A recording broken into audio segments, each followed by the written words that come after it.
He has been called more Catholic than the Pope. Hi, I'm Rebecca Brayton and welcome to WatchMojo.com. And today we're speaking with author and journalist Michael Koren to find out why Catholics are right. Let's start by having you tell us about the book, Why Catholics Are Right. It's not why Catholics are right and why we should beat everybody else up. My parents weren't Catholic, most of my best friends aren't Catholic.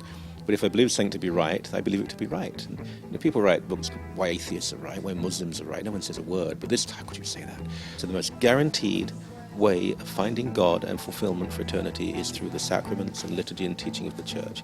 That doesn't mean, though, that other people will not be with God. Neither of your parents were Catholic, so how did you become so fervent in your faith? At high school, I was interested, and then at university, and then I was really quite successful very early on. I had 2 books out by the time I was 24. I'd bought this apartment in the middle of London. Well, I had a mortgage on it, and it was going so well, and I thought to myself, is this it? I mean, is this really it, what I've been working for?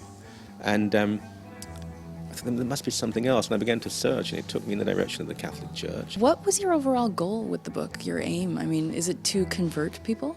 Good people I've met over the years, huge numbers of good people who go to church, and they read the papers, they turn the TV on, and there's another attack. I mean, it's everywhere, making fun of...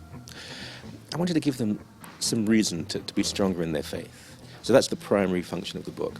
But beyond that, if people are converted by it, that's great. Why would you say that anti-Catholicism has become so prevalent in recent years? I believe it is, just in popular entertainment, that the way clergy are portrayed and the way Catholics are portrayed, from Glee to serious movies, you know. But where it really gets to people is life begins at conception, ends at natural death, and the only place for a sexual relationship is between a man and a woman in marriage. That enough makes you worse than Hitler.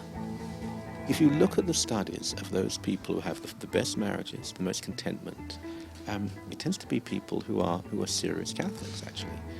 And since we had the condom has been readily available, we were told it would change everything, and the pill has been readily available. You know, to even call it the pill, it alters the natural workings of the body.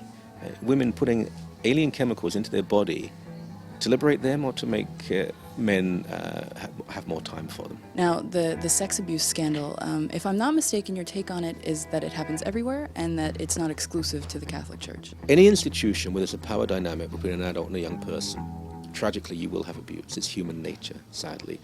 So to say it is exclusive or particular to the Catholic Church is wrong. But that doesn't mean it didn't happen in the Church. It did happen. Men who abuse 12, 13, 14, 15-year-old boys always had that perversion. And they went into the seminaries knowing they had it, and they acted on it.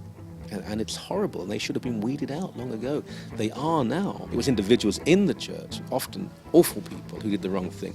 It's not about the Church, it's about human nature. It's another reason why we need the Church. On the other side of things, what is your take on atheism? There's no such thing as atheism. You know, Bertrand Russell, who was a far greater intellect than any of these people today writing on atheism, he said, you know, I can't call myself an atheist anymore, it's ridiculous. I don't think there's a God, I don't believe in God, but to say there's no God as a materialist, I will have to have seen everything and say it doesn't exist. Well, I haven't and couldn't, so I can't say there's no God. I can say I don't think there's a God. So atheism isn't actually logically consistent. But there are all sorts of people. It's fashionable to say, I don't believe in God. Fine, you don't believe in God. He believes in you. I think there is a lot of intellectual argument for God, but in the end it has to be a faith position. Hell is not a place where men in red tights, you know, start doing this to you. I mean, unless you really want that sort of thing. It's eternity without God. And if you choose eternity without God, and then you then complain about that, I don't quite understand. Thank you very much. Thank you.